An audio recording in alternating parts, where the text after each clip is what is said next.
The European Union has agreed to cut back on natural gas at an emergency meeting in Brussels. Russia is slashing deliveries, Moscow saying it needs to carry out maintenance work on a key pipeline and that a complete stoppage is not on the cards. EU officials don't believe either statement. Member states reaching a deal to voluntarily reduce gas consumption by 15% from next month. As Europe's energy ministers met in Brussels on Tuesday, the urgency of the challenge they faced had become increasingly obvious. Russia's announcement this week that it would cut supply of natural gas through its main pipeline to Germany to just a fifth of capacity meant a bad situation had become even more dire. A collective agreement to reduce gas consumption has been long needed, but Brussels' initial demand for a mandatory 15% cut had caused uproar last week. As a result, the text agreed by the member states has multiple compromises.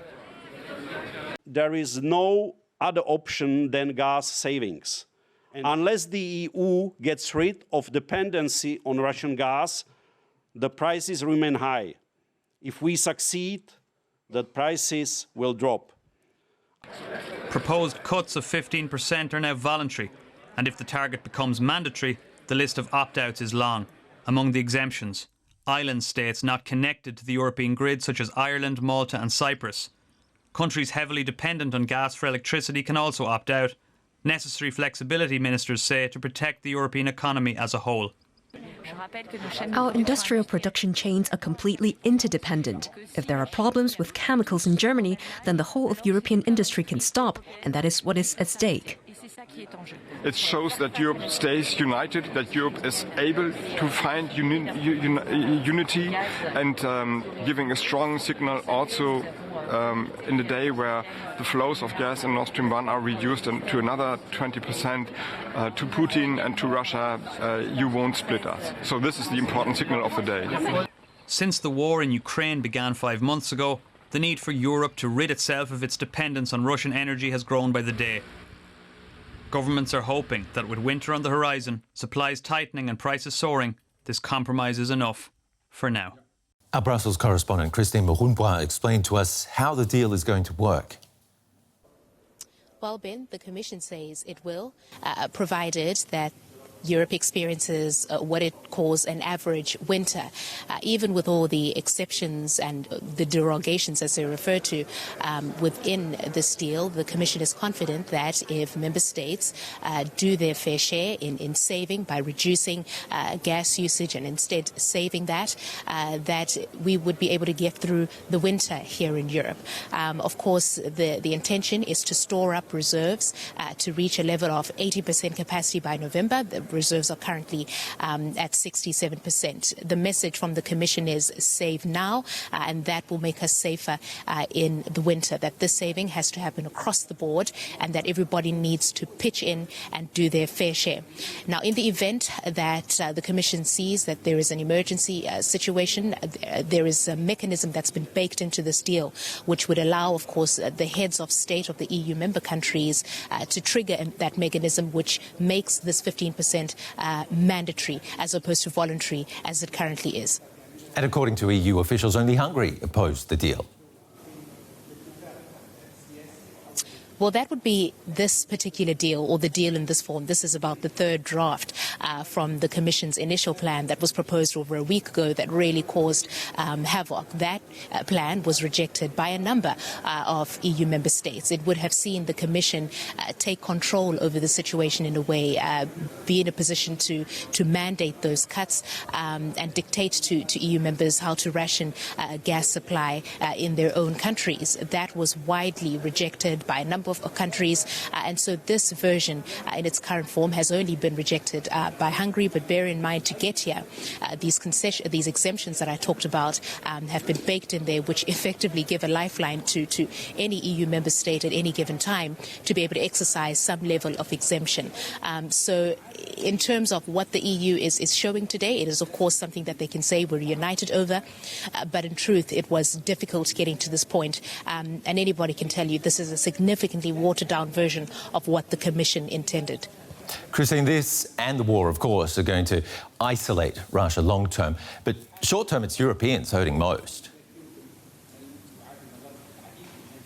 Absolutely. And Ukraine's energy minister was here as a guest today, and he's meeting and having a number of sittings with the people. He briefed the media here, and he said, look, the energy war, so as he's dubbed it, began long before the invasion on February 23rd, 24th.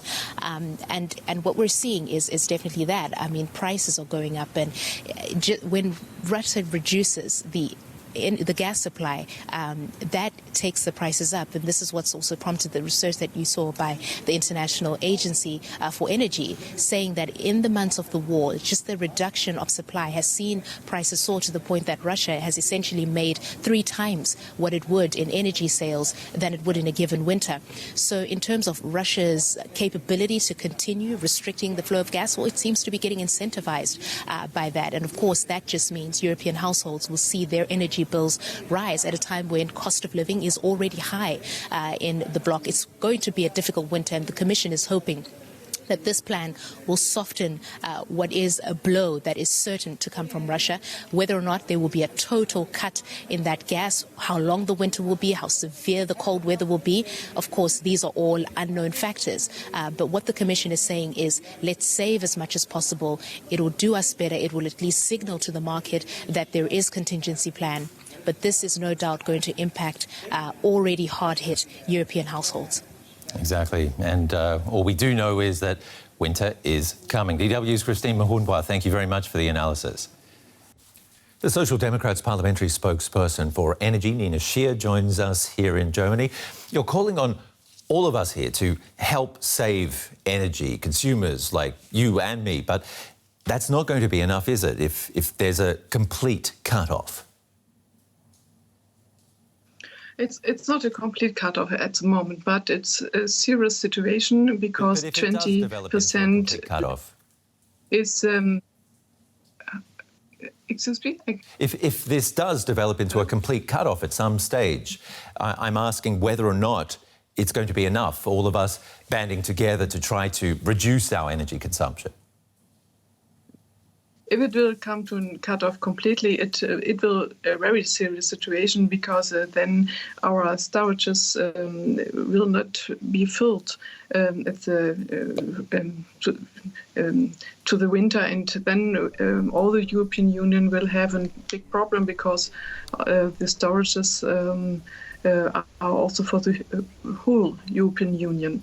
So 20% less is also a signal. We have to say, okay, now it's saving the gas is the best we can do now, and it is very necessary that we will have this less using in gas and to be able to save and to be able not to pay for so much for gas. We have to know every gas we will buy for the next weeks or month is very, very high priced, and this will make the gas consumption with prices the people will not be able to pay for. So we have to save energy now very seriously, very strong. 50% we are able to arrive, maybe also more than 50%. And at the same time, we have also to realize it is absolutely necessary to switch to renewable energy. We have to switch more fast we wanted to do before, and these two things we have to do. Sure. And maybe the third thing, the third thing maybe I can add. We have also to be careful about the people that they will get more help. Some people will not be able to pay for the energy, and they need more help we gave them before. Exactly. That's what I wanted to ask you. What is the strategy that's in place by the coalition? How is the government going to help not only consumers but companies as well, for which these gas cuts could mean could ruin their businesses and mean layoffs? The helps are we helped the last month with 30 billion euro with big packages, and they continuously arrive the people. But we know that it is not enough. So we have to help with money, but we have also to help with subsidies to save energy. And there are also some ideas that can help to reduce, and maybe also I made also a proposal like this, that you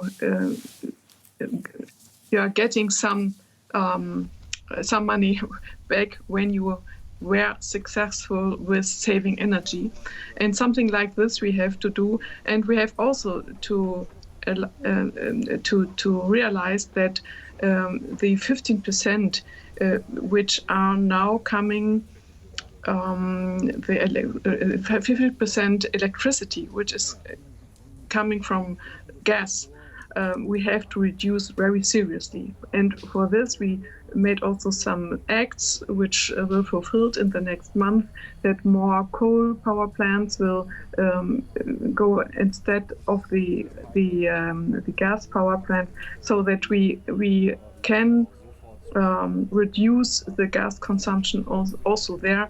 And other things we can also do for the industry, help for the industries that they are able to reduce their gas. Okay, but the maybe SPDs. it's also necessary to say one thing. Maybe is also necessary to say with our law in the European Union, the same as in our member state Germany, the best protected place are the consumers. The reducing of gas with a regulatory act is saving the consumers at best. Okay, And we'll have to leave it there. The SPD's Nina Scheer on Europe's energy challenges. Sorry about that, we're having troubles with the line there. Good to have you on the show today. Thank you. The European Union's been negotiating the agreement after Moscow announced it would slash gas deliveries through the Nord Stream 1 pipeline, which runs under the Baltic Sea between Russia and Germany. Russia claims the reduction has been due to maintenance work and sanctions, and that a complete stoppage is not on the cards. But European officials don't believe it and have started to prepare for the worst. Let's talk through this with Matthias Buck, who's the Director of European Energy Policy at the energy transition think tank, Agora Energiewende. Welcome to DW. Germany's economy minister says this deal demonstrates European solidarity, but there are a number of countries who have opt-outs. So how much solidarity is there? I think the political signal cannot be overrated. It's very important that before the cold period starts, before heating period starts, the member states have collectively agreed to reduce gas demand by 15%, so to be in a position to fill the storage of gas in Europe to the level necessary to get through the winter, even if a situation should occur where Russia would fully cut the gas deliveries to Europe. So it's a very important signal. It is putting into legislation the principle of energy solidarity. So it sends a very strong message also to the Kremlin that this game of dividing European unity doesn't work. You're right, there are a number of exemptions and derogations in this agreement reached today. Some of these exemptions are very straightforward. Some of the countries in Europe are not connected physically to the European gas grid, i.e. it wouldn't really help if they are cutting, for instance, Malta or Ireland are cutting gas consumption there, and it wouldn't benefit other countries in greater need than those countries. And then there are some other specific situations where countries are particularly dependent on fossil gas for electricity production. Those are the Baltic countries, to some extent also France at this point in time. And there are also some possibilities to then document that sharing the 15% burden is not possible in specific instances. So by and large, a good package. Right. And we're talking about a voluntary 15% cut by winter, which could be made mandatory if supplies reach what the EU has described as crisis levels. What do you think crisis levels would look like in the real world? Yeah. So for the audience, we're in a situation where there is a big uncertainty about the continuity of fossil gas supplies from Russia to Europe. And some countries are highly dependent. So the need at this point in time is to fill up storage levels to a minimum 80% before the winter. And so if the information from the countries in Europe will show that we are not coming to this at least 80% storage filled levels before the winter, then we're reaching a crisis situation. And then those demand reduction measures, which are at the moment voluntary, will become binding. Right. Well, let's hear from German Economy Minister Robert Habeck with his analysis of Russia's evil plan, if I can put it that way, and then we'll get your take. We have seen over the past weeks and months that Russia's strategy is to keep prices high in Europe. It wants to push up the political price in order to divide Europe and drive a wedge between it and Ukraine. This decision today has sent a strong, decisive message, which will also be heard in Moscow, that Europe cannot be divided. Matthias Buck, what do you think is the Russian cost-benefit analysis of cutting gas supplies to Europe, that's lost revenue, against annoying the Europeans? So very clearly, Russia is playing a political game of seeking to divide Europe in its unity against Russia's war of aggression against the Ukraine. This is the basic setting, and it is using fossil gas supplies that it's turning on and off as a political weapon. Of course, by delivering less gas in our market-based system, prices are going up. So the relative damage from supplying less gas to the Russian state budget is relatively limited at this point in time. But of course, going forward, there is a resolve in Europe, in a collective resolve to get independent, fully independent from Russian fossil fuel supplies over the next year. So there will be very significant economic damage to Russia going forward. All right. And you say that Russia is attempting to divide Europe by cutting these energy supplies. How does cutting energy supplies to, say, Germany through Nord Stream 1, through the Nord Stream 1 pipeline, how would that divide Europe? There is, of course, the Nord Stream pipeline specifically is highly important for Germany.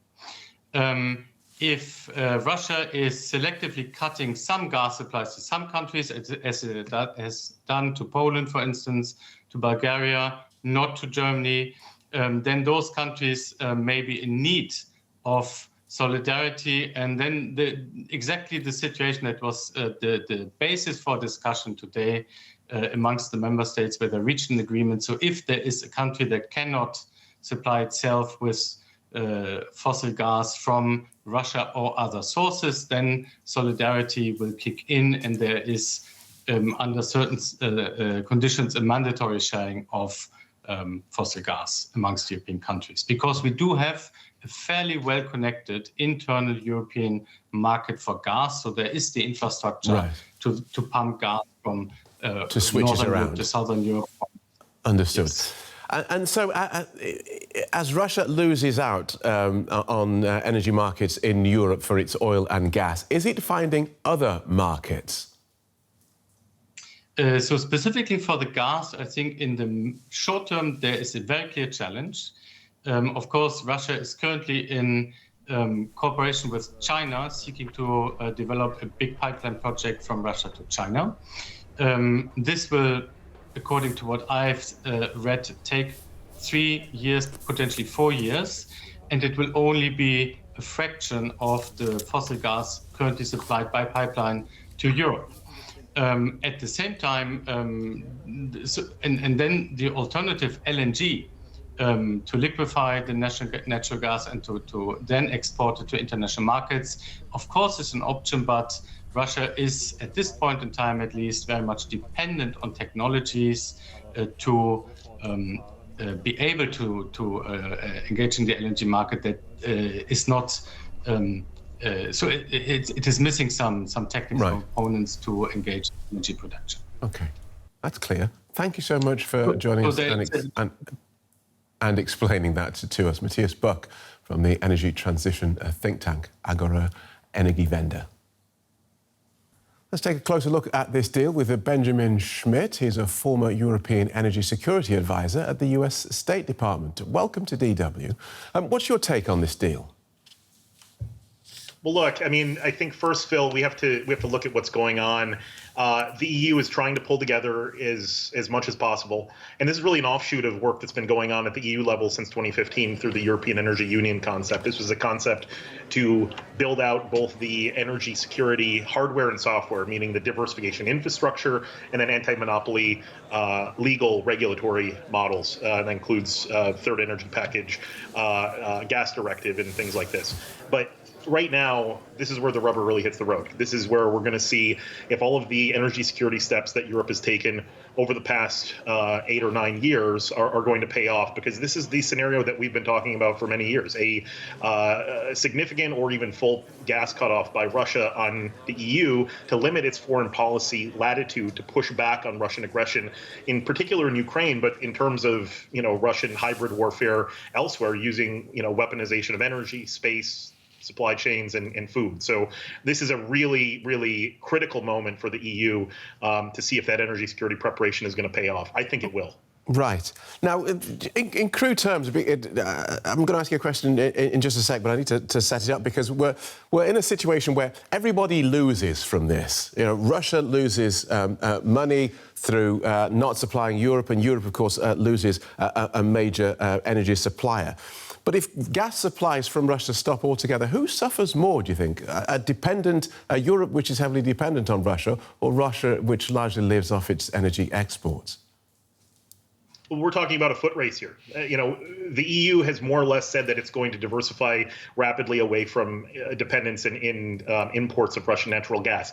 Unlike oil, Russia doesn't get as much revenue from natural gas sales. It's still significant, obviously, and it should be curtailed as much as possible to cut off, financial lines to support Russia's aggression in Ukraine. But you can see that the energy system is much less fungible on the natural gas side, meaning that although there's LNG ships out there, it's not like oil. And so cutting off natural gas to Europe is, in the very shortest term, really a tool that because of lack of diversification in countries like Germany over the past several years and building up projects like Nord Stream 1 and Nord Stream 2, it's been in a strategic vulnerability in terms of the situation it finds itself in. This is why Putin's pulling this lever now, because in 18 months and 24 months, he won't have this leverage anymore, hopefully. Understood.